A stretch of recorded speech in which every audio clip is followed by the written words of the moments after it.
হচ্ছে হারাম উপার্জন ও তার কুফল। এটি অত্যন্ত গুরুত্বপূর্ণ একটি বিষয়। আল্লাহ সুবহানাহু ওয়া তাআলা এই পৃথিবীতে মানুষকে তিনি পাঠিয়েছেন, তার একটা লক্ষ্য রয়েছে, একটা উদ্দেশ্য রয়েছে।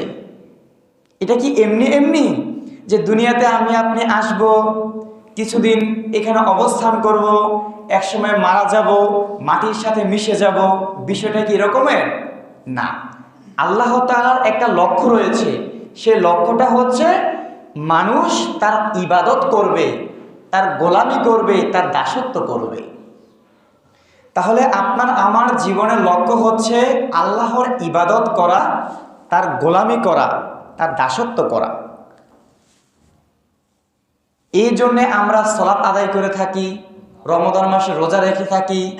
যাদের সামর্থ্য রয়েছে, অর্থ সম্পদ রয়েছে, তারা যাকাত দেয়, হজ করে, ইত্যাদি যেই আমল ইবাদত রয়েছে আমরা করে থাকি।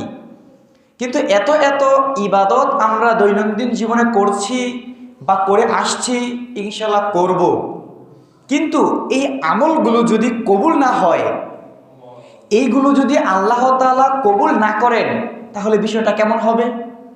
অত্যন্ত পরিতাপের একটা বিষয়, আফসোসের একটা বিষয়। আমরা ইবাদতই করছি আল্লাহ তাআলাকে সন্তুষ্ট করার জন্যে, আল্লাহর নৈকট্য লাভ করার জন্যে, যাতে আল্লাহ তাআলা ভালোবেসে পরকালে আমাদেরকে অনন্তকালের জান্নাত দিয়ে দেন। এজন্যে নয়, এজন্যে। কিন্তু আপনি আমি যে ইবাদত করব, তার কিছু শর্ত রয়েছে। যে আপনি সালাত আদায় করলেন, আপনি সাওম পালন করলেন, হজ করলেন, যাকাত করলেন, দান সদকা করলেন, যত ভালো ভালো কাজ রয়েছে, এগুলো কবুল হওয়ার কিছু শর্ত রয়েছে। তার মধ্যে অন্যতম একটি শর্ত হচ্ছে মানুষের উপার্জন হতে হবে হালাল। সে হালাল পথে কামাই রোজগার করে, হালাল পথে উপার্জন করে, ওইটা খেয়ে সে আল্লাহর ইবাদত করবে। তখনই আল্লাহ তাআলা আপনার আমার সকলের ইবাদত তিনি কবুল করবেন। তাহলে বলেন, এই বিষয়টা কি অত্যন্ত গুরুত্বপূর্ণ একটি বিষয় নয়? শুধু তাই নয়, রাসূল সাল্লাল্লাহু আলাইহি ওয়াসাল্লাম বলেন, পৃথিবীর মানুষ শোনো, এই যে আল্লাহ রাব্বুল আলামিন এত এত মানুষকে দুনিয়ার মধ্যে পাঠিয়েছেন, এই দুনিয়ার নির্দিষ্ট সময়টা অতিবাহিত হয়ে যাওয়ার পরে মৃত্যুর মাধ্যমে যখন মানুষকে হাসরের ময়দানে উপস্থিত করা হবে, সেই আদম আলাইহিস সালাম থেকে শুরু করে পৃথিবী ধ্বংস হওয়ার আগ পর্যন্ত যত মানুষ এসেছিল, যত মানুষ এখন আছে এবং যত মানুষ আসবে, এই সকল মানুষকে আল্লাহ তাআলা কিয়ামতের দিন একটা মাঠের মধ্যে তিনি একত্রিত করবেন। ওইটার নাম হচ্ছে হাসরের মাঠ।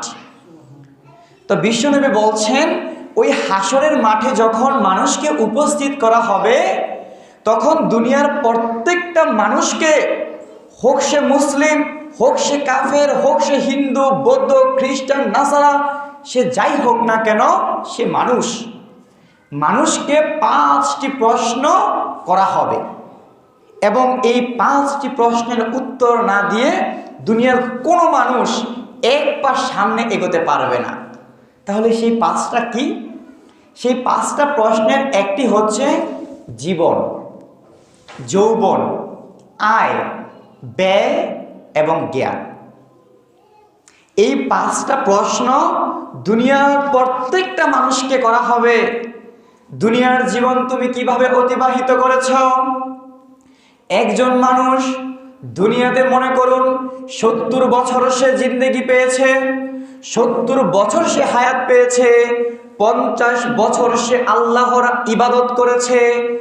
ওই ব্যক্তিকেও বাকি 20 বছরের হিসাব দিতে হবে।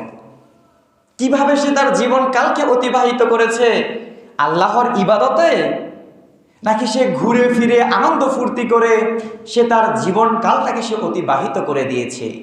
এই গোটা জীবনের হিসাব আপনাকে আমাকে দুনিয়ার প্রত্যেকটা মানুষকে দিতে হবে। এরপর হচ্ছে যৌবনকাল সম্পর্কে। যৌবনকালের এই উত্তাল সময়টা মানুষ কিভাবে ব্যয় করেছে?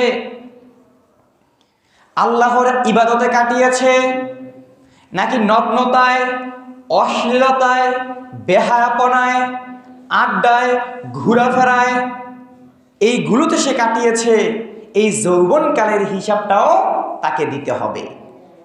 এরপর হচ্ছে আয়, উপার্জন। দুনিয়াতে বেঁচে থাকার জন্য অর্থ সম্পদের প্রয়োজন আছে। আপনি, আমরা বিভিন্ন পদ্ধতিতে উপার্জন করে থাকি। তো এই উপার্জনটা আপনি কোন পথে করেছেন? আল্লাহ ও তার রসুলের দেখানো পথে? যেই পথটা হালাল, বৈধ, আপনি কি ওই পথে উপার্জন করেছেন, আয় করেছেন, নাকি আপনি হারাম পথে উপার্জন করেছেন? এই হিসাবটা সবাইকে দিতে হবে। এরপর হচ্ছে ব্যয়। দুনিয়াতে আপনি লক্ষ লক্ষ টাকা ইনকাম করবেন, দুনিয়াতে আপনি লক্ষ লক্ষ টাকা আয় করবেন, উপার্জন করবেন, কোথায় ব্যয় করবেন এটার হিসাব দিতে হবে না? যেই সম্পদটা আমরা উপার্জন করি এটা আল্লাহর দেওয়া রিজিক। তো আল্লাহর দেওয়া রিজিক আপনি আমি চাইলেই কি যেখানে ইচ্ছা সেখানে ব্যয় করতে পারবো? যেখানে ইচ্ছা সেখানে ব্যয় করতে পারবো না। যেই পথগুলো হালাল সেই পথে আমাদের ব্যয় করতে হবে। পরিবারের জন্য খরচ করতে হবে, নিজের জন্য খরচ করতে হবে, মসজিদ, মাদ্রাসা, এতিমখানা, বিভিন্ন জনকল্যাণমূলক কাজে এগুলো ব্যয় করতে হবে। ও আপনি চাইলেন জুয়ার মধ্যে খরচ করে দিলেন, আপনি চাইলেন গান বাজনা হবে, যাত্রা হবে, সেখানে আপনি খরচ করে দিলেন, আপনার মন চাইলো আপনি খরচ করে দিলেন। বিষয়টা কিন্তু এমন নয়, হিসাব দিতে হবে। এরপর হচ্ছে জ্ঞান। এই জ্ঞানের কারণেই তো মানুষ আশরাফুল মাখলুকাত। একটা পশু আর একজন মানুষের মধ্যে পার্থক্য কি? বিবেক, বুদ্ধি, জ্ঞান। পশুর এগুলো নেই, মানুষের আছে বলেই তো সে মানুষ, সে সৃষ্টির সেরা জীব। তো দুনিয়াতে আপনি জ্ঞান অর্জন করেছেন, আল্লাহ তাআলা আপনাকে জ্ঞান দিয়েছেন। এই জ্ঞান অনুযায়ী আপনি আমি নিজে কতটুকু আমল করেছি আর কতটুকুই বা অন্যের কাছে পৌঁছে দিয়েছি, এই হিসাবটাও আপনাকে আমাকে দিতে হবে। তাহলে এই 5টি প্রশ্ন, জীবন, যৌবন, আয়, ব্যয়, জ্ঞান, এই 5টা প্রশ্নের উত্তর আমাদের সবাইকে দিতে হবে। তো তার মধ্যে একটি হচ্ছে উপার্জন। আমরা কোথা থেকে উপার্জন করি, সেটা হালাল পথে নাকি হারাম পথে, সেটা আমাদেরকে খেয়াল রাখতে হবে। দুনিয়াতে বেঁচে থাকতে হলে, সুন্দরভাবে জীবন যাপন করতে হলে মানুষের অর্থ সম্পদের প্রয়োজন আছে, কিন্তু সেটা উপার্জন করতে হবে হালাল পথে, বৈধ পথে। যেই পথগুলো হালাল সেই পথে আপনাকে আমাকে উপার্জন করতে হবে। আল্লাহ তাআলা সে আদেশ করেছেন। আল্লাহ তাআলা সূরা জুমার মধ্যে বলছেন, فَإِذَا قُضِيَتِ الصَّلَاةُ فَانتَشِرُوا فِي الْأَرْضِ وَابْتَغُوا مِنْ فَضْلِ اللَّهِ।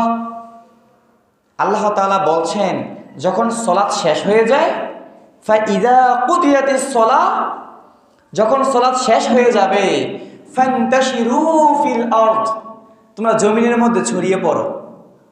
আমরা শুধু নামাজ, রোজা, হজ, যাকাত এইগুলোকে আমরা ফরজ বিধান মনে করি, তাই না? আমরা মনে করি যে সালাত আদায় করতে হবে, এটা ফরজ। রোজা রাখতে হবে রমজান মাসের, এটা ফরজ। আমার সামর্থ্য রয়েছে যাকাত দিতে হবে, এটা ফরজ। আমার সামর্থ্য আছে, নিসাব পরিমাণ সম্পদ রয়েছে, হ্যাঁ আমি হজ করব, এটা আমার উপরে ফরজ। শুধু কি এগুলোই ফরজ? না, হালাল রুজি অন্বেষণ করাটাও ফরজ। এই জন্য আল্লাহ তাআলা বলছেন, তুমি সালাত আদায় করেছ, সালাত শেষ হয়ে গিয়েছে, এখন তুমি দুনিয়ার মধ্যে তুমি ছড়িয়ে পড়ো। আপনি আপনার দোকানে চলে যাবেন, আপনি আপনার ব্যবসায় চলে যাবেন, আপনি খেতে চলে যাবেন, আপনার ব্যবসায় আপনি চলে যাবেন যখন সালাত শেষ হয়ে যাবে। রাসূল সাল্লাল্লাহু আলাইহি ওয়াসাল্লাম বলছেন, তলাবু কাসবিল হালালি ফারিদাতুম বাদাল ফারিজ। ফরজ ইবাদতের পরে হালাল রুজি অন্বেষণ করা, হালাল পথে উপার্জন করাটাও কি ফরজ। তার মানে এটা আমাদের ভুল ধারণা যে শুধুমাত্র নামাজ রোজা আদায় করা এটাই ফরজ, আর অন্য কোনো কিছু ফরজ নয়, মন চাইলে যেভাবে উপার্জন করলাম এটা চলবে না। বিশ্বনবী বলছেন যে সালাত আদায় করা যেমন ফরজ, ইবাদত করা যেমন ফরজ, যে ফরজ ইবাদত রয়েছে, এইগুলোর পরে হালাল রুজি অন্বেষণ করা, হালাল রুজি কোথায় আছে এগুলো খোঁজা। এগুলো আমরা কিভাবে খুঁজি? ব্যবসার মাধ্যমে, কৃষিকাজের মাধ্যমে, বিভিন্ন কাজের মাধ্যমে আমরা হালাল রুজি অন্বেষণ করে থাকি। তাহলে আমাদের উপার্জন করতে হবে কোন পথে? হালাল পথে। আর এটা কি? ফরজ, আবশ্যক। কোনোভাবেই অন্যায় পথে অবৈধ পথে উপার্জন করা যাবে না। আপনি চাইলেই কারো সম্পদ আত্মসাৎ করে নিলেন, চাইলে আপনি কাউকে ধোঁকা দিলেন, প্রতারণা করে আপনি উপার্জন করলেন, এটা চলবে না, এটা হারাম। আমার কথা নয়, আল্লাহ তাআলা বলছেন, বিসমিল্লাহির রহমানির রহিম, লা তাকুলু আমওয়ালাকুম বিল বাতিল। আল্লাহ তাআলা বলছেন যে তোমরা অন্যায়ভাবে তোমরা কারো সম্পদ আত্মসাৎ করো না। আমি চাইলাম মাপে একটু কম দিয়ে দিলাম, আমি চাইলাম একটু ধোঁকা দিয়ে দিলাম, আমি চাইলাম হালাল হারাম মিশ্রিত করে উপার্জন করলাম, এগুলো চলবে না। ঠিক আজ এমনটাই হচ্ছে। আপনি দেখেন, মানুষ আজ উপার্জন করছে, কিন্তু সে কোন পথে উপার্জন করছে এটা সে চিন্তা ভাবনা করছে না। আজ থেকে 1450 বছর আগে নবী করিম সাল্লাল্লাহু আলাইহি ওয়াসাল্লাম বলে গিয়েছেন, ইয়াতি আলান নাসি জামানুন, মানুষের মাঝে এমন একটা সময় আসবে, মানুষের মাঝে এমন একটা যুগ আসবে, লা ইউবালিল মারউ, মানুষ এটার পরোয়া করবে না, মানুষ এটার তোয়াক্কা করবে না, মানুষ চিন্তা ভাবনা করবে না মা আখাযা মিনহু, সে কোথা থেকে সম্পদ উপার্জন করলো, আমিনাল হালালি আমিনাল হারাম, তা হালাল পথে উপার্জন করলো নাকি হারাম পথে উপার্জন করলো। বিশ্বনবী বলছেন, মানুষ উপার্জন করবে কিন্তু সে একটাবার ভাববে না এই উপার্জনটা আমি হালাল পথে করেছি নাকি আমি হারাম পথে করেছি, এইটা মানুষ সে চিন্তা ভাবনা করবে না। আজ আমরা লক্ষ লক্ষ টাকার মালিক হচ্ছি, এত এত ধন সম্পদ আমরা উপার্জন করছি, একটা বার আমি চিন্তা করলাম না আমার পকেটে 500 টাকা রয়েছে, এই টাকাটা কি আমি হালাল পথে উপার্জন করেছি নাকি আমি হারাম পথে উপার্জন করেছি, এই টাকাটা কি আমি বৈধ পথে উপার্জন করেছি নাকি মানুষকে আমি ধোঁকা দিয়ে উপার্জন করেছি, এইটা ভাবার সময় আমাদের নেই। মানুষ এটা চিন্তা ভাবনাই করে না, যেখান থেকে পাচ্ছে, যেভাবে পাচ্ছে সে উপার্জন করে সে তার ধন সম্পদকে বাড়াচ্ছে, সে চিন্তা ভাবনা করছে না। এই হারাম আজ সমাজ থেকে শুরু করে দেশের মধ্যে আজ 6 লাভ করে গিয়েছে। আজ আপনি লক্ষ্য করে দেখেন, মানুষ হারাম পথে উপার্জন করছে, কেউ সুদের মাধ্যমে, কেউ ঘুষের মাধ্যমে, কেউ অন্যের সম্পদ আত্মসাৎ করে, কেউ মাপে কম দিয়ে, কেউ অন্যকে ধোঁকা দিয়ে, এইভাবেই মানুষ আজ উপার্জন করে থাকে, এইভাবেই আজ মানুষ উপার্জন করছে। কিন্তু বিশ্বনবী বলছেন, মানুষ এটা চিন্তাই করবে না সে কোন পথে সে উপার্জন করলো। আমরা কি চিন্তা করি? কখনোই আমরা চিন্তা করি না।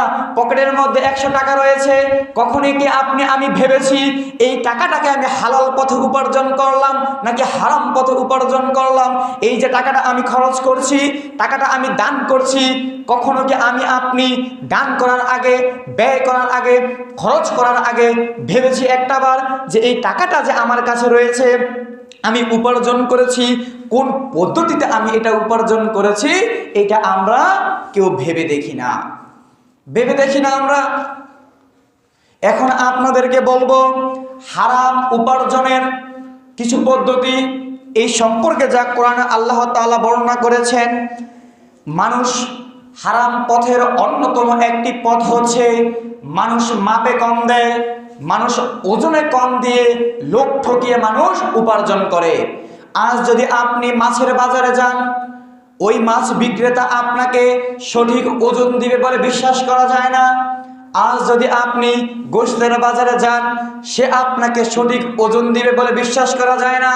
50 কেজি চাউলের বস্তা কিনে আনলেন, বাড়িতে এসে মেপে যদি দেখেন 50 কেজি পাবেন বলে কোনো নিশ্চয়তা নেই। মানুষ আজ ধোঁকা দিয়ে, ওজনে কম দিয়ে মানুষ উপার্জন করছে। অথচ আল্লাহ সুবহানাহু ওয়া তাআলা পবিত্র কোরআনুল কারীমের মধ্যে বলছেন, ওয়াইলুল লিল মুতাফফিফিন। দুনিয়ার মানুষ শোনো, আল্লাহ রাব্বুল আলামিন বলছেন, ওয়াইলুল লিল মুতাফফিফিন, দুর্ভোগ ওই সকল মানুষের জন্য, ধ্বংস তাদের জন্য যারা মাপে কম দিবে, যারা মানুষকে ঠকাবে, লোককে যারা ঠকিয়ে উপার্জন করে, তাদের জন্য ধ্বংস, তাদের জন্য ধ্বংস। এখন আপনি বলবেন, অনেকেই তো মাপে কম দেয়, অনেকেই তো লোক ঠকিয়ে উপার্জন করে, কোথায় তাদের ধ্বংস হচ্ছে? কোথায় তাদের ধ্বংস হচ্ছে? তা তো আরো অনেক বড় লোক হয়ে যাচ্ছে, তাদের সম্পদ আরো অনেক গুণ বেড়ে যাচ্ছে। এটা হয়তো আপনি আমি বাহ্যিকভাবে দেখছি, তার তো সম্পদ কমছে না। গিয়ে খবর নিয়ে দেখেন, তার দুশ্চিন্তা, তার টেনশন, কোনো কিছুই শেষ নেই। ছেলে কথা শুনে না, মেয়ে আরেক দিকে চলে যাচ্ছে, সংসারে অশান্তি, আরামের বিছানায় ঘুমিয়েও তার কোনো শান্তি নেই, ঘুমের ট্যাবলেট খেয়েও তার ঘুম আসছে না। কেন? সে হারাম উপার্জন করেছে, সে মানুষকে ঠকিয়েছে। আর হারামে কখনো আরাম দিতে পারে না। এই জন্য আমরা হয়তো বাহ্যিকভাবে দেখে থাকি, একজন মানুষ সে প্রতারণা করছে, সে ধোঁকা দিচ্ছে, সে আরো সম্পদশালী হচ্ছে। সম্পদ মানে কিন্তু সুখ নয়, সুখ, শান্তি, বরকত আল্লাহর পক্ষ থেকে আসে। তার ওই সম্পদের মধ্যে কোনো বরকত থাকবে না। কারণ আল্লাহ তাআলা বলেছেন, যারা মাপে কম দিবে তাদের জন্য ধ্বংস। তাহলে সে কিভাবে সুখে থাকতে পারে? সে কিভাবে সুখে থাকতে পারে? তার কোনো কিছুর মধ্যে বরকত নেই। দুনিয়াতে হয়তো তাকে একটু অর্থ সম্পদ দেখা যাচ্ছে, তাকে একটু লাভবান দেখা যাচ্ছে, তার মানে এই নয় যে তার বরকত বেড়ে গেছে, তার মানে এই নয় যে তার সুখ শান্তি বেড়ে গেছে। কারণ আল্লাহ তাআলা বলেছেন ধ্বংস তার জন্যে যে মাপে কম দিবে। কেন আজ মানুষকে ধোঁকা দিয়ে আপনার আমার উপার্জন করতে হবে? আপনি হালাল পথে আপনি উপার্জন করুন, হালাল ব্যবসার মাধ্যমে আপনি উপার্জন করুন। হালাল ব্যবসা কোনটা? যেই ব্যবসার মধ্যে ধোঁকা, মিথ্যা এবং ইসলাম পরিপন্থী কোনো কাজ নেই, ওইটা হচ্ছে হালাল ব্যবসা। বুঝতে পেরেছেন হালাল ব্যবসা কোনটা? যেই ব্যবসার মধ্যে মিথ্যা নেই। আপনি পণ্য বিক্রি করবেন, আপনি মিথ্যা বলেন নাই, আপনি সত্য বলেছেন, আপনি কাউকে ধোঁকা দেননি এবং ইসলাম পরিপন্থী কোনো কাজও আপনি করেননি, ওইটা হচ্ছে হালাল ব্যবসা। ব্যবসার মধ্যে বরকত রয়েছে, আপনি ব্যবসা করুন, হালাল পথে উপার্জন করুন। আল্লাহ তাআলা বলছেন, আহাল্লাল্লাহুল বাইআ ওয়া হাররামার রিবা। আল্লাহ তাআলা ব্যবসাকে হালাল করেছেন আর সুদকে করেছেন হারাম। আজ কোথায় ব্যবসা আর কোথায় সুদ? কোথায় আজ ব্যবসা? আমরা মনে করি ব্যবসা আর সুদ তো একই জিনিস, সম্পদ বাড়ে। সুদ কাকে বলে আপনি জেনে নিন। সুদ কাকে বলে আপনি জেনে নিন। এই সুদ কি আজ সমাজের মধ্যে নাই? সমাজের মধ্যে সুদ নাই না? আপনাদের এলাকায় নাও থাকতে পারে, আমাদের দিকে আছে। সুদী লেনদেন আছে। সুদ হচ্ছে আপনার অনেকটা যোগের মতো। যোগ যেমন আপনার কি করে, শরীর থেকে রক্ত চুষে নেয়, সাথে সাথে কি বোঝা যায়? তাৎক্ষণিক কিন্তু বোঝা যায় না যে যোগ আপনার শরীরের মধ্যে বসেছে এবং সে রক্ত সে চুষে নিচ্ছে, রক্ত খাচ্ছে, এটা কিন্তু সাথে সাথে বোঝা যায় না।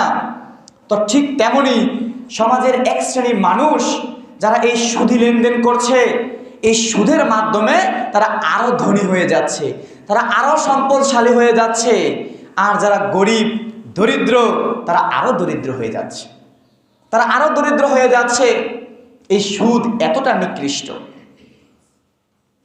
সুদ হচ্ছে, মনে করুন আপনি আমাকে 500 টাকা দিলেন এবং 500 টাকা আপনি আমাকে দিয়ে বললেন 1 মাসের জন্য বা 1 বছরের জন্য আপনি আমাকে দিলেন যে ভাই সোহাগ, আমি তোমাকে 500 টাকা দিলাম 10% হারে, প্রতি 100 টাকায় 10 টাকা করে আমাকে বেশি দিবে।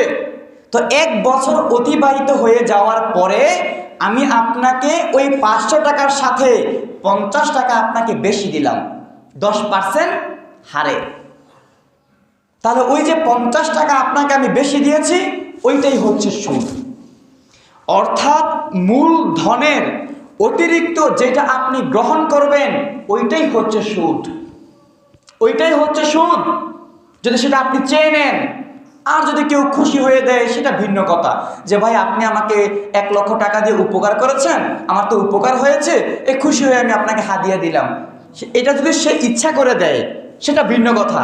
কিন্তু আপনি তাকে একটা সংখ্যা বলে দিলেন যে এই যে আমি তোমাকে 20,000 টাকা দিচ্ছি, 2%, 5%, 10% আমাকে লাভ দিতে হবে। তাহলে মূলধনের অতিরিক্ত যেটাই আপনি গ্রহণ করবেন ওইটাই হচ্ছে সুদ, ওইটাই হচ্ছে সুদ। অথচ আপনি কোরআনের এই আয়াতটিকে আপনি কখনো তেলাওয়াত করেননি। আল্লাহ তাআলা বলছেন, ইয়া আইয়ুহাল্লাযীনা আমানু, ওহে আমানুগণ, ওহে ঈমানদারগণ শুনে নাও, লা তাকুলুর রিবা, তোমরা সুদ খেও না। আল্লাহ তাআলা বলছেন সূরা আলে ইমরানের 130 নং আয়াত আপনি খুলে দেখবেন, বলছে দুনিয়ার মানুষ তোমরা সুদ খেও না, সুদের ধারের কাছেও তোমরা যেও না। কিন্তু এই সুদ ছাড়া আজ আমাদের জীবন কল্পনাই করা যায় না। এই সুদ ছাড়া আজ আপনার আমার জীবন কল্পনাই করা যায় না। মানুষ আজ বিভিন্নভাবে সে সুদের সাথে সে জড়িয়ে আছে, বিভিন্নভাবে। যেখানে যে পদ্ধতিতেই হোক না কেন, যদি মূলধনের অতিরিক্ত নেওয়া হয় সেটাই হচ্ছে সুদ। সমাজের মধ্যে কিস্তি আছে না, বলেন আছে না কিস্তি? এটা কি আপনি ব্যাংক থেকে 20,000 টাকা তুললেন, 1 বছর বা 2 বছর পরে আপনি কি 20,000 টাকাই ফেরত দেন?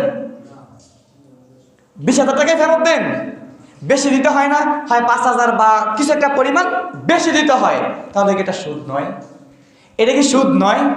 আজ দেখেন এখানে অনেকেই আমরা আছি, এই কিস্তি না নিয়ে উপায় নেই, না নিয়ে উপায় নেই। কে দিবে এত টাকা হাওলাত, কে দিবে এত টাকা ঋণ? আসি না আমরা? হয়তো এই সরাসরি আমরা সুদ নিচ্ছি না, কিন্তু ঘুরিয়ে পেঁচিয়ে আমরা সুদ দিচ্ছি। এখন আপনি বলবেন আমি তো নিরুপায় হয়ে নিয়েছি, আপনি বলবেন আমি তো নিরুপায়, কারো কাছ থেকে আমি ঋণ পাচ্ছি না, আমার টাকার প্রয়োজন, আমার সংসার চলছে না, আমার স্ত্রী অসুস্থ, আমার মেয়ে অসুস্থ, আমার ছেলে অসুস্থ, আমার টাকার প্রয়োজন, আমি তো নিরুপায় হয়ে নিয়েছি। শুনে রাখুন, আপনি ইচ্ছাকৃতভাবে সুদ খান আর নিরুপায় হয়ে খান সেটা দেখার বিষয় নয়। আল্লাহ তাআলা বলেছেন লা তাকুলুর রিবা, তোমরা সুদ খেও না। তার মানে সুদ খাওয়া যাবে না, না খেয়ে থাকবেন, এরপরে সুদ খাওয়া যাবে না, না খেয়ে থাকবেন, এরপরে সুদের কাছে যাওয়া যাবে না। আপনি আগুনের মধ্যে ইচ্ছাকৃতভাবে ঝাঁপিয়ে পড়েন আর অনিচ্ছাকৃতভাবে পড়ে যান, পুড়ে যাবে না শরীর? শরীর পুড়ে যাবে না? আপনি বিষ যদি ইচ্ছাকৃতভাবে খান মারা যাবেন। এখন আপনি বলবেন ভাই আমি তো ভুলবশত অনিচ্ছায় আমি বিষ খেয়ে নিয়েছি, তাহলে কি আমি মারা যাব? তাহলে সে মারা যাবে? অবশ্যই সে মারা যাবে। আপনি ছুরি নিয়ে হাতের মধ্যে আঘাত করলে হাত কেটে যাবে। এখন যদি ভুলবশত অনিচ্ছাকৃতভাবে ছুরি দ্বারা হাতের মধ্যে আঘাত লেগে যায়, আপনার হাত কি কাটবে না? নাকি তখন আপনি দোহাই দিবেন আমি তো ভুলবশত হাতে লেগে গিয়েছে, আমি তো ভুলবশত আগুনের মধ্যে ঝাঁপিয়ে পড়েছি, আমি তো ভুল করে অন্য কোনো কিছু ভেবে আমি বিষ খেয়ে নিয়েছি, তাহলে কি আমি মারা যাব?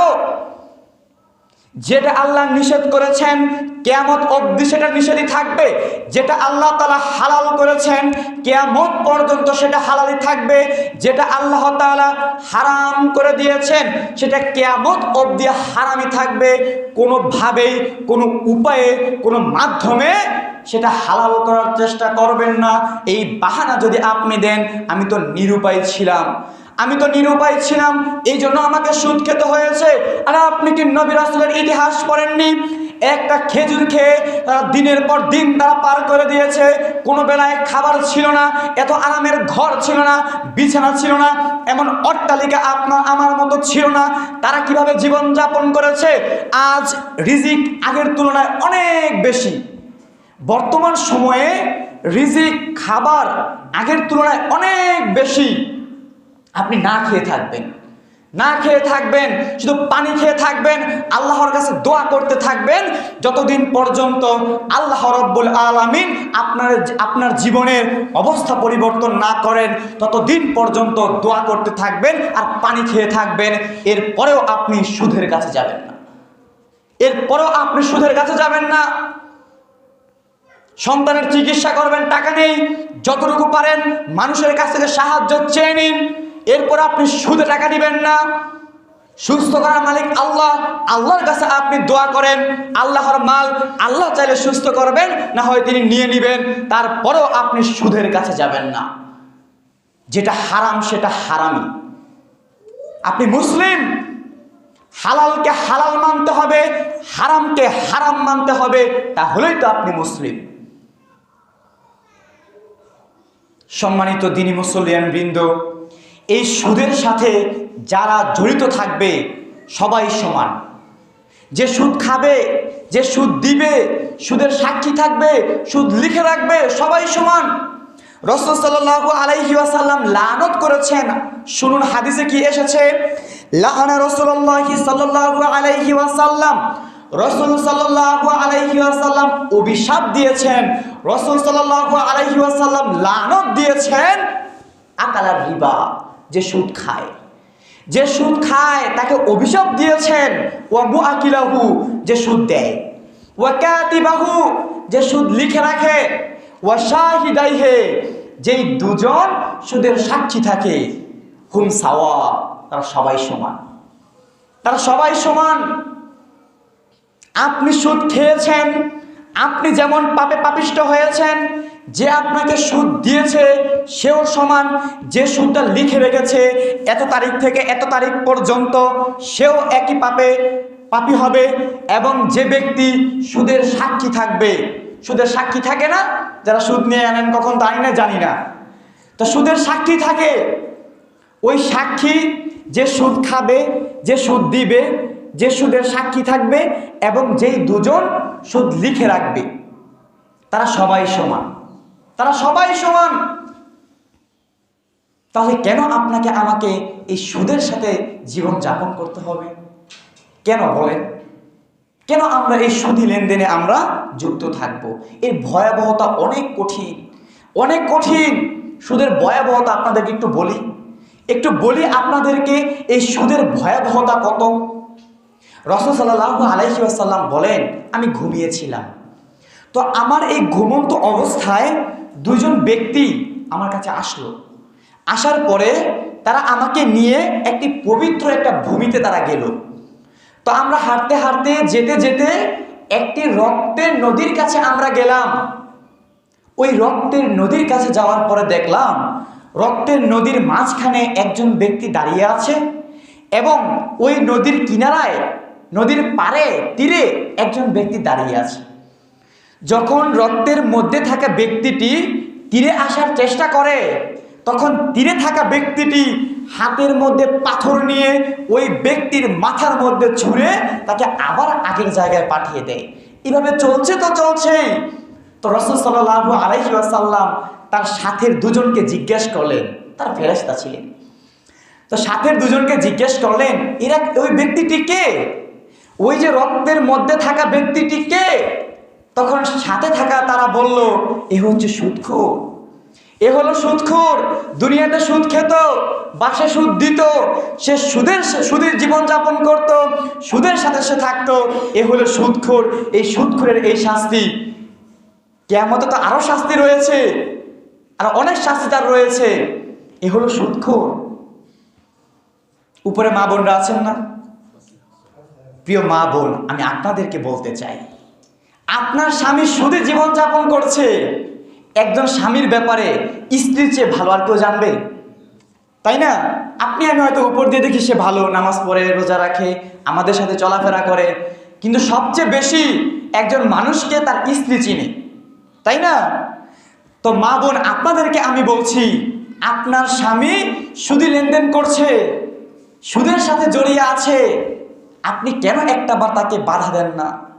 ওহে মা, ওহে বোন, আমি আপনাকে বলছি, আপনার বাবা সুদে জীবন যাপন করছে, মানুষকে সুদ দিচ্ছে, অথবা সুদ নিচ্ছে, অথবা সুদের সাক্ষী থাকছে, অথবা সুদ সে লিখে রাখছে, যেটাই করুক সবাই সমান, তাহলে আপনিও তো পাপী হয়ে যাচ্ছেন, আপনিও তো পাপী হয়ে যাচ্ছেন। প্রিয় ভাই, আপনাকে বলছি, আপনার বাবা সুদে জীবনযাপন করছে, কেন আপনি তাকে বাধা দেন না? কেন আপনি তাকে এই ভয়াবহতাকে শোনান না? আজকের এই আলোচনা তাদেরকে শোনাবেন যে সুদের ভয়াবহতা এটা, সুদের সাক্ষীও থাকা যাবে না, সুদ খাওয়া তো দূরের কথা, সুদ দেওয়া তো দূরের কথা, সুদের সাক্ষীও থাকা যাবে না। এগুলো তাদেরকে বলতে হবে, যাতে করে এই সমাজ থেকে সুদ দূর হয়ে যায়। যদি আজ আমাদের মধ্যে কর্জে হাসানা থাকতো, উত্তম ঋণ, এইগুলো যদি থাকতো, তাহলে অনেক মানুষই কি করতো, এই সুদী জীবনযাপন সে করতো না। এখন আমার 5,000 টাকার প্রয়োজন, কে দিবেন? কেউ দিবে না, কেউ দিবে না। তখন বাধ্য হয়ে আমাকে অন্য পন্থা যেতে হয়, হয় কিস্তি তুলতে হয়, হয় কারো কাছ থেকে সুদ নিতে হয়। তো যদি আজ আমাদের মধ্যে কর্জে হাসানা থাকতো, তাহলে এই সুদ সমাজের মধ্যে অনেকটাই কমে আসতো, কিন্তু আমাদের মধ্যে সেটা নেই। কিভাবে থাকবে বলেন? একজনকে আপনি 5,000 টাকা দিলেন, সে বলল যে আগামীকাল 10টার মধ্যে দিয়ে দিব, বিকাল 5টা বাজে, তাকে কল দিলেও পাওয়া যায় না, তার বাড়িতে গিয়েও তাকে আর পাওয়া যায় না, তাই না? তাহলে কিভাবে মানুষ ঋণ দিবে বলেন? কারণ আমাদের মধ্যে আমানতদারিতা নেই। আমি একজনের কাছ থেকে টাকা এনেছি, নির্ধারিত সময়ে তাকে যদি আমি ফেরত দিতে পারি, তাহলে মানুষ কর্জে হাসানা দিবে, উত্তম ঋণ দিবে, লাভ ছাড়া টাকা দিবে। কিন্তু আমি আপনার কাছ থেকে টাকা নিয়ে আমি উদাও হয়ে গেলাম, 2 দিনের কথা বলে 8 দিন হয়ে যায়, তার পিছনে ঘুরতে হয়। টাকা নেওয়ার সময় সে আপনার পিছনে ঘুরে, আর আপনি টাকাটা আদায় করার সময় তার পিছনে ঘুরতে হয়। তো এখন এই জন্য মানুষ বলে যে কে যাবে ঋণ দিয়ে পিছে পিছে ঘুরতে? কে যাবে যে তাকে আমি ঋণ দিলাম, সে পিছনে তার পিছনে ঘুরতে হবে? তাই না? সম্পর্ক নষ্ট হয়ে যায়। এই জন্য মানুষ অনেক সময় থাকলেও বলে নাই, থাকলেও মানুষ বলে নাই। এই জন্যে আপনার আমার মধ্যে যদি আমানতদারিতা থাকতো, যেটা ছিল রাসূল সাল্লাল্লাহু আলাইহি সাল্লামের মধ্যে, মক্কার কাফেররাও তার কাছে আমানত রেখে যেত, কারণ জানে রাসূল বিশ্বস্ত, জানে মুহাম্মদ বিশ্বস্ত। এই জন্য কাফেররা পর্যন্ত তার কাছে ঋণ রাখতো, আর তিনি যেইভাবে রাখতো সেইভাবেই তিনি সেটা ফেরত দিয়ে দিতেন। তো এই আমানতদারিতা আমাদের মধ্যে আছে বলেন তো? এগুলো আমাদের মধ্যে নাই। এগুলো না থাকার কারণে সমাজে কেউ কাউকে ঋণ দেয় না। এই জন্য তো আজ কিস্তি ঢুকে গিয়েছে সমাজে, সমাজে প্রতিটা বাড়িতে বাড়িতে আজ কিস্তি ঢুকে গিয়েছে, দেখেন। এই জন্যে তাহলে আপনার আমারও কিছু ভুল রয়েছে।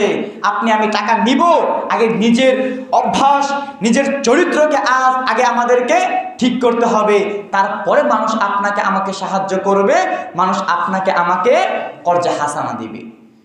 প্রিয় দ্বীনি মুসলিয়ান বৃন্দ, এই সুদী জীবনযাপন করা, অর্থাৎ হারাম পন্থায় জীবনযাপন করা, হারাম উপার্জন করা অত্যন্ত ক্ষতির মুখে ফেলবে আপনাকে পরকালে। এই হারাম উপার্জনের কিছু কুফল আমি আপনাদের মাঝে তুলে ধরার চেষ্টা করি। রাসূল সাল্লাল্লাহু আলাইহি ওয়াসাল্লাম বলছেন, লা ইয়াদখুলুল জান্নাতা, ওই ব্যক্তি জান্নাতে প্রবেশ করবে না। লা ইয়াদখুলুল জান্নাতা, ওই ব্যক্তি জান্নাতে প্রবেশ করবে না। লাহমুন নাবাতা মিনাস সুহতি, যে দেহের গোশত গঠিত হয়েছে হারাম উপার্জন দিয়ে, ওই দেহ জান্নাতে প্রবেশ করবে না। ওয়াকুল্লু লাহমিন নাবাতা মিনাস সুহতি, যেই দেহের গোশত হারাম উপার্জনে গঠিত হয়েছে কানাতিন নারু আওলা বি, ওই দেহের জন্য জাহান্নামই হলো উপযোগী। বিশ্বনবী বলছেন, পৃথিবীর মানুষ শোনো, লা ইয়াদখুলুল জান্নাতা, ওই ব্যক্তি জান্নাতে প্রবেশ করবে না। লা ইয়াদখুলুল জান্নাতা, ওই ব্যক্তি জান্নাতে প্রবেশ করবে না। লাহমুন নাবাতা মিনাস সুহতি, যে দেহের গোশত, যে দেহর গোশত গঠিত হয়েছে হারাম উপার্জন দিয়ে, হারাম কামাই রোজগার দিয়ে সে খাবার খেয়েছে, হারাম পথে উপার্জন করে চাল কিনে খেয়েছে, হারাম পথে উপার্জন করে সে সংসার চালিয়ে খাইয়েছে, কাপড় চোপড় পরেছে, হারাম জীবন যাপন করেছে, ওই দেহ জান্নাতে যাবে না। ওই দেহ জান্নাতে যাবে না, তাহলে কোথায় যাবে? কানাতিন নারু আওলা বি, ওই দেহের জন্য জাহান্নামই হলো উপযোগী। সে হারাম খেয়েছে, আর হারাম খেয়ে জান্নাতে যাওয়া যায় না। হারাম খেয়ে জান্নাতে যাওয়া যায় না। এই জন্য রাসূল সাল্লাল্লাহু আলাইহি ওয়াসাল্লাম বলছেন ওই দেহ জাহান্নামে প্রবেশ করবে। শুধু কি তাই? শুধু তাই নয়, এর অন্যতম একটি ক্ষতি হচ্ছে আপনার, আমি যদি দুনিয়ার মধ্যে হারাম উপার্জন করি, দুনিয়ার মধ্যে যদি আমরা হারাম জীবন যাপন করি, তাহলে আপনার আমার কোনো দোয়া কবুল হবে না, কোনো ইবাদত আপনার আমার কবুল হবে না। কেন কবুল হবে না? বিশ্বনবী বলছেন ইন্নাল্লাহা তাইয়্যিবুন, নিশ্চয় আল্লাহ পবিত্র, লা ইয়াকবালু ইল্লা তাইয়্যিবা, আর তিনি পবিত্র ছাড়া কোনো কিছু তিনি গ্রহণ করেন না। তিনি পবিত্র, আর পবিত্র ছাড়া কোনো কিছু তিনি গ্রহণ করেন না। রাসূল সাল্লাল্লাহু আলাইহি ওয়াসাল্লাম বলছে, পৃথিবীর মানুষ শোনো, একজন ব্যক্তি দূর দূরান্তে সফর করলো, তার মাথার চুলগুলো এলোমেলো হয়ে গেল, উস্কো খুস্কো হয়ে গেল, গায়ের জামা ধুলোয় দূষিত হয়ে গেল। ইয়াবুদ্দু ইয়াদাইহি ইলাস সামা, সে আকাশের দিকে দুহাত তুলে বলছে ইয়া রব্বি, হে আমার প্রতিপালক, হে আমার প্রতিপালক। ওয়া মাতআমুহু হারাম ওয়া মাশরাবুহু হারাম ওয়া মালবাসুহু হারাম ওয়া গুযিয়া বিল হারাম। বিশ্বনবী বলছে, শোনো, ওই যে ব্যক্তি যে দূর দূরান্ত সফর করলো, মাথার চুল এলোমেলো হয়ে গেল, গায়ের জামা ধুলোয় দূষিত হয়ে গেল, ওই ব্যক্তি যে খাবারটা খায় সেটা হারাম, ওই ব্যক্তি যেই পানিটা পান করে সেটা হারাম, ওই ব্যক্তি যেই পোশাকটা পরে আছে, যেই পাঞ্জাবি জুব্বা কাপড়টা পরে আছে, ওই কাপড়টাও হারাম উপার্জন দ্বারা কেনা হয়েছে, অর্থাৎ তার পোশাকটাও হারাম। ওয়া গুযিয়া বিল হারাম, আর সে হারামি খেয়ে থাকে, সে হারামি জীবনযাপন করতে থাকে। ফাআন্না ইস্তাজাবু লিযালিক, তাহলে আল্লাহ তাআলা কি করে এমন একজন ব্যক্তির দোয়া কবুল করতে পারেন? কি করে আল্লাহ তাআলা এমন ব্যক্তির দোয়া কবুল করবে? যে ব্যক্তি খাবারটা হারাম, সে যে খাবারটা খায় সেটা সে হারাম পথে উপার্জন করেছে, সে যে পানীয় বস্তুটা খায় সেটা সে হারাম পথে উপার্জন করেছে, সে যে কাপড় চোপড় পরে সেটা সে হারাম উপার্জন করেছে, সে হারাম জীবনযাপন করছে। তাহলে কি করে আল্লাহ তাআলা তার দোয়া কবুল করবে? তাহলে কি করে আল্লাহ তাআলা তার ইবাদত কবুল করবে? তাহলে বলেন, আজ যদি আপনার আমার খাবারটা হারাম হয়, আপনার আমার পানীয় বস্তুটা হারাম হয়, আমি যে সুন্দর জামা কাপড় পরে এসেছি এইগুলো যদি হারাম উপার্জন দ্বারা হয়ে থাকে, আমরা যদি হারাম জীবনযাপন করে থাকি, তাহলে আল্লাহ তাআলা কিভাবে সেগুলো কবুল করবেন? কিভাবে তিনি সেগুলো কবুল করবেন? সেগুলো কবুল করবেন না। হারাম উপার্জন আল্লাহ তাআলা কবুল করবেন না। আপনি হারাম উপার্জন করে যদি ব্যবহার করেন, গাড়িতে আপনি তেল ভরলেন, কাপড় চোপড় পরলেন, আমরা তো বলি যে হারাম খাওয়া যাবে না, তার মানে কি হারাম ব্যবহার করা যাবে? হারাম খাওয়া যাবে না তার মানে এটা হলো হারামের সাথে কোনোভাবেই সংশ্লিষ্ট থাকা যাবে না। সেটা খাওয়ার মাধ্যমে হোক, সেটা আপনি ব্যবহার করার মাধ্যমে হোক, সেটা আপনি ব্যয় করার মাধ্যমে হোক। অর্থাৎ হারাম মানে হারামি, সেটা একদম আলাদা থাকবে। আপনি তার থেকে বহু হাত আপনি দূরে থাকবেন। আপনি ভাবছেন হারাম খাবো না, হারাম ব্যবহার করব, হারাম খাবো না, হারাম মসজিদে দান করে দিব, মাদ্রাসায় দান করে দিব, নেকি হয়ে যাবে না। হারাম যদি আপনি ব্যবহার করেন এতে কোনো বরকত আপনি পাবেন না, আর আপনি হারাম টাকা দান করে দিলেও এখানে কোনো নেকি আপনি পাবেন না। ওটা কবুলই হবে না, ওটা কবুলই হবে না। দান করা একটা ইবাদত, আর ইবাদত কবুল হয় হালাল উপার্জনে, সেটা কবুল হবে না।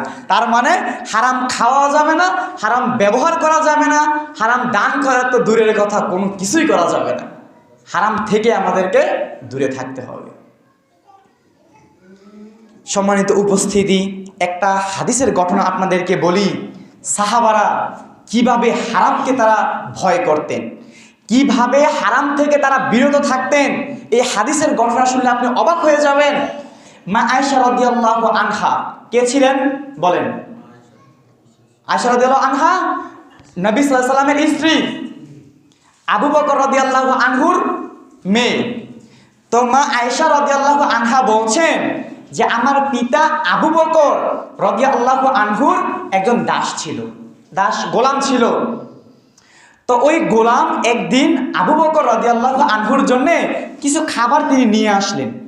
তো নিয়ে আসার পরে আবু বকর রাদিয়াল্লাহু আনহু সেই খাবারটা খেয়ে নিলেন। খাওয়ার শেষ হয়ে যাওয়ার পরে ওই গোলাম, ওই দাস আবু বকর রাদিয়াল্লাহু আনহুকে বলছেন, হে আবু বকর রাদিয়াল্লাহু আনহু, আপনি কি জানেন এই খাবারটা কিভাবে উপার্জিত, যে খাবারটা আপনি খেয়েছেন? তখন আবু বকর রাদিয়াল্লাহু আনহু তো জানেন না কিভাবে উপার্জিত।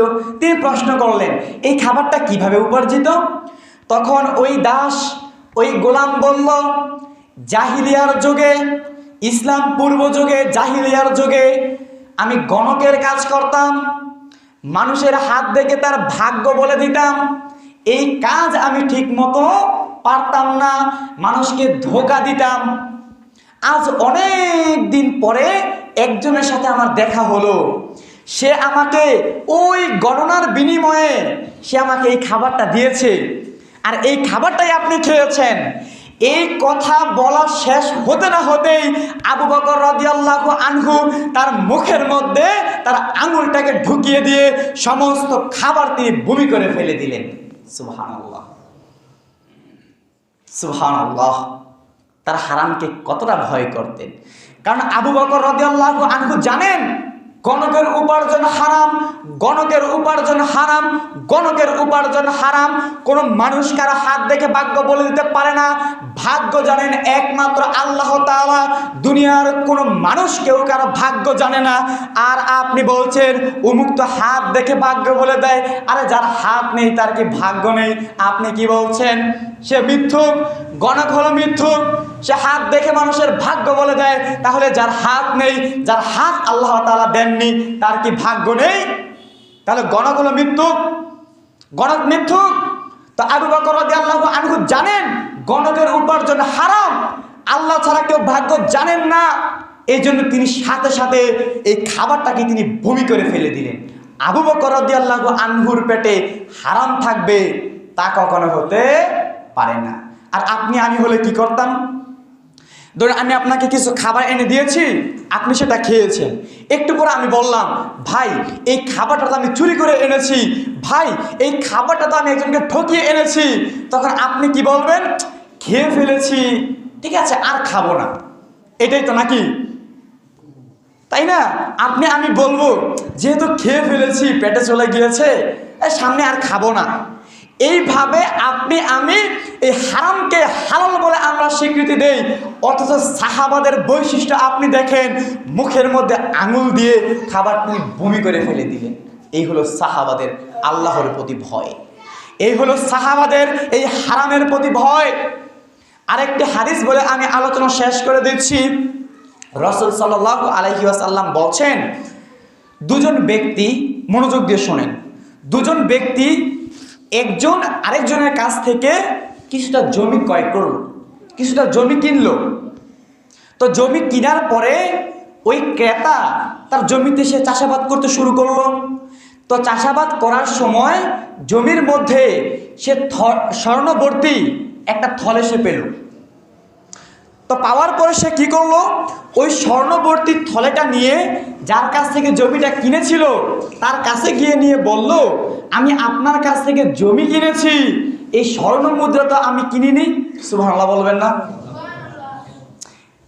তখন ওই বিক্রেতা সে আবার কি উত্তর দিল, যে আমি তোমার কাছে জমি বিক্রি করেছি, তার মানে এই জমির মধ্যে যা কিছু রয়েছে আমি সব কিছু বিক্রি করে দিয়েছি। সুবহানাল্লাহ, ভাবতে পারছেন আপনি? যদি আপনি আমি ওই ক্রেতা হতাম, জমি ক্রেতা হতাম, জমিতে যদি মূল্যবান কোনো কিছু পেতাম, বা আমরা এখন তো অনেকে জমি কিনি, জমি কেনার পরে মূল্যবান কোনো কিছু পেলে আমরা কি আবার ওই বিক্রেতার কাছে নিয়ে যাব? কারণ আমি জমি কিনেছি, এই জমির মধ্যে যা কিছু রয়েছে সব কিছু আমার। বিষয়টা এমন নয়। আর যদিও নিয়ে যেতাম, নিয়ে যাওয়ার পরে যদি বিক্রেতা আপনি আমি হতাম, আর ক্রেতা যদি কোনো মূল্যবান কোনো কিছু পাওয়ার পরে নিয়ে আসতো, আপনি আমি কি সেটা আবার ফেরত দিতাম? আপনি আমি কি বলতাম যে জমি বিক্রি করেছি, তার মানে জমির মধ্যে যা কিছু রয়েছে সব কিছু বিক্রি করে দিয়েছি, এই কথা বলতাম? এই কথা বলতাম আরে নিয়ে এসেছে রেখে দেই, নিয়ে এসেছে রেখে দেই। অথচ দেখেন সম্পদের প্রতি তাদের কত ভয় ছিল। না জানি সম্পদটা হারাম হয়ে যায়, না জানি এই অর্থটা হারাম হয়ে যায়, না জানি এই খাবারটা হারাম হয়ে যায়, কত ভয় তাদের মধ্যে ছিল। তাহলে আজকের এই আলোচনার মধ্যে আমরা যতটুকু এই হারাম আলোচনা অনেক লম্বা ছিল, অনেক লম্বা আলোচনা ছিল, তো সময়ের দিকে খেয়াল রাখা দরকার। তো আজকে আমরা এই হারাম সম্পর্কে যে আলোচনা আমরা করেছি, আল্লাহ রাব্বুল আলামিনের কাছে আমরা দুই হাত তুলে আমরা প্রার্থনা করব, আল্লাহ আমরা এতদিন হারাম জীবনযাপন করেছি, হয়তো অনেক হারাম খেয়েছি না জেনে, সেগুলো তুমি মাফ করে দিও, আমিন। আল্লাহ আমরা যদি এখনো হারামের সাথে আমরা যুক্ত থাকি বিভিন্নভাবে, সেটা কিস্তির মাধ্যমে হোক, ব্যাংকে টাকা রাখার মাধ্যমে হোক, আল্লাহ আমাদেরকে তুমি এই হারাম থেকে বের হয়ে আসার তৌফিক দান করো, আমিন। এই যে আপনি আমি যতটুকু ইবাদত করি এতটুকু যদি হারামের জন্য নষ্ট হয়ে যায়, আল্লাহ যদি কবুল না করেন, এর থেকে আফসোসের আর কোনো বিষয় হতে পারে? আমরা সবাই জানি কিয়ামতের দিন আল্লাহ তাআলা আদম সন্তানের আমলগুলোকে মিজানের পাল্লায় দাঁড় করাবে। এক পাল্লার মধ্যে আপনার নেকিগুলো, আরেক পাল্লার মধ্যে আপনার গুনাহগুলোকে তিনি পরিমাপ করবেন। যেটার ওজন ভারী হয়ে যাবে, নেকির পাল্লা ভারী হয়ে গেলে জান্নাতে চলে যাবেন, আর গুনাহের পাল্লা ভারী হয়ে গেলে জাহান্নামে চলে যাবেন। কিন্তু এক শ্রেণী থাকবে যাদের জন্য এই মিজানের পাল্লাটাই দাঁড় করানো হবে না। বিষয়টা বোঝেন না?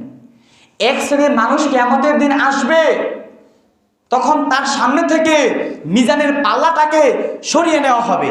তখন তাকে বলা হবে, তোমার তো কোনো আমল নেই, ফাহাবিতাত আমালুকুম ফালা নুকিমু লাহুম ইয়াওমাল কিয়ামাতি ওয়াজনা।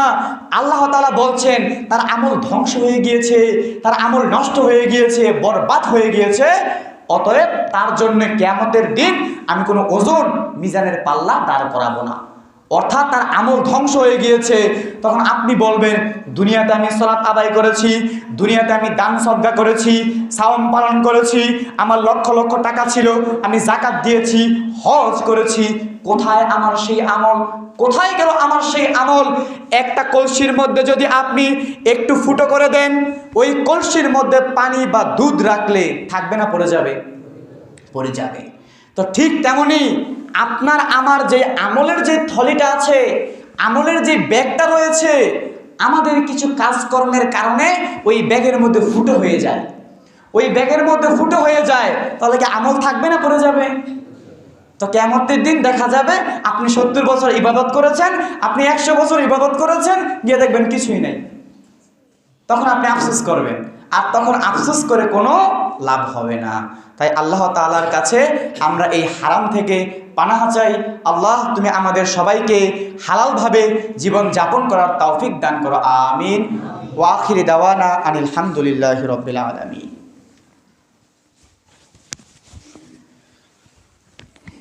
ইন্নাল হামদুলিল্লাহি ওয়াহদা ওয়াসসালাতু ওয়াসসালামু আলা মান লা নাবিয়্যা বা'দ ওয়া আলা আলিহি ওয়া সাহবিহি ওয়া মান তাবি'আহুম বিইহসানিন ইলা ইয়াউমিদ্দিন, আম্মা বা'দ। আউযু বিল্লাহি মিনাশ শাইতানির রাজীম। বিসমিল্লাহির রহমানির রহিম। ইন্নাল্লাহা ওয়া মালাইকাতাহু ইউসাল্লুনা আলান নবী ইয়া আইয়ুহাল্লাযীনা আমানু সাল্লু আলাইহি ওয়া সাল্লিমু তাসলিমা। সকলেই পড়েন, আল্লাহুম্মা সাল্লি আলা মুহাম্মাদ ওয়া আলা আলি মুহাম্মাদ কামা সাল্লাইতা আলা ইব্রাহিম ওয়া আলা আলি ইব্রাহিম ইন্নাকা হামিদুম মাজিদ। আল্লাহুম্মা বারিক আলা মুহাম্মাদ ওয়া আলা আলি মুহাম্মাদ কামা বারাকতা আলা ইব্রাহিম ওয়া আলা আলি ইব্রাহিম ইন্নাকা হামিদুম মাজিদ। সম্মানিত দিনী মুসলিম বৃন্দ, আমরা আলোচনা করেছি হারাম উপার্জন ও তার কুফর সম্পর্কে। এর মধ্যে আরেকটি কথা না বললে বক্তব্য যেমন অসম্পূর্ণ থেকে যায়। আমরা আলোচনা করেছি হারাম পদ্ধতিতে উপার্জন করা হারাম, হারাম উপায়ে উপার্জন করা যাবে না। কিন্তু যেই খাবারগুলো আপনার হালাল, যেমন মনে করেন আপনি ভাত খাবেন, এগুলো হালাল খাবার, যদি উপার্জন হারাম হয় এই হালাল খাবারটাও আপনার জন্য কি হয়ে যাবে? হারাম হয়ে যাবে। এই জুব্বা পরাটা হালাল, এই শার্ট পরাটা হালাল, কিন্তু আপনার কামাই রোজগার যদি হারাম হয় তাহলে এই হালাল পোশাকটাও কি হয়ে যাবে? হারাম হয়ে যাবে। দুধ পান করা হালাল, পবিত্র জিনিস, কিন্তু আপনি যদি হারাম উপার্জন দ্বারা দুধ কিনেন সেটা হারাম হয়ে যাবে, তাই না? এখন আরেকটা বিষয়, সেটা হচ্ছে কিছু খাবারই তো রয়েছে হারাম, কিছু খাবারই তো রয়েছে হারাম যেগুলো আমরা খেয়ে থাকি সচরাচর। হ্যাঁ, যেমন বিড়ি, সিগারেট, হ্যাঁ বিড়ি, সিগারেট, তামাক, জর্দা, ইয়াবা, ফেন্সিডিল, আরো কি কি আছে জানি না, যারা খায় তারা ভালো জানে।